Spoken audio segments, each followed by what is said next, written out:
My name is Alexander Kozhanov. I'm a research associate professor here at Duke Quantum Center with the Department of Electrical and Computer Engineering.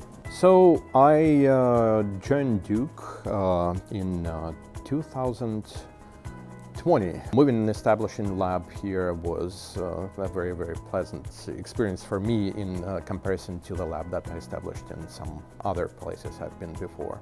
I joined the Quantum Center 1 year before this lab's construction was finished. We started with the empty lab with optical laser safety curtains, and we started with moving tables and then started to build systems on top. Well, there are several vibration concerns. Number one concern is the train line right next to the Chesterfield building where we are right now. There are Amtrak trains and there are freight trains going by. There are several trains a day, and the one concern is the vibration that comes through the ground. And second, the concern is that they're pretty loud, the acoustic vibration that goes even through the doors. You can hear those in the lab. We are sitting at the second floor, and right underneath there is a parking garage right under our feet, under the labs. That's a second concern, and basically what we are currently on the second floor, this is a membrane. You can think of that as an acoustical membrane. That's if there are any acoustical noises, that transfer it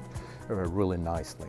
We bought RS 4000 tables. We can run our experiments with train running next to the building. Now we don't have any problems with vibration using these tables. We got those non-magnetic optical tables. Some of them are that systems sit on, and that's part of isolating from all different noise sources, including these electromagnetic noises, which we were worrying about.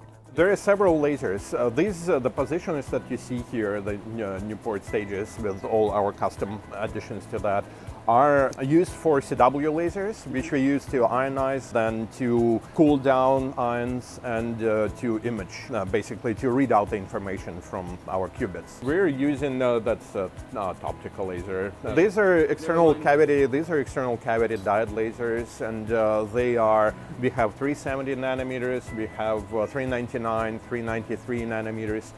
We have a double 435 nanometer laser, and all of those are going through, there are some control, there are acousto-optical and electro-optical modulators on the way, so we control the polarization and frequencies, and after that they're being sent into the fibers, and then these are just the delivery boards that we have here. So we have a fiber with light coming out and collimate and focus it on the ions. The power levels are very low for these CW lasers, but then the qubit manipulation, and actually you can see these 32 coaxial cables over there. This is where we run our Hamiltonian through. Each of the qubits, they form a chain and they're individually addressable. And this individual addressing is done by 32-channel acousto-optical modulator.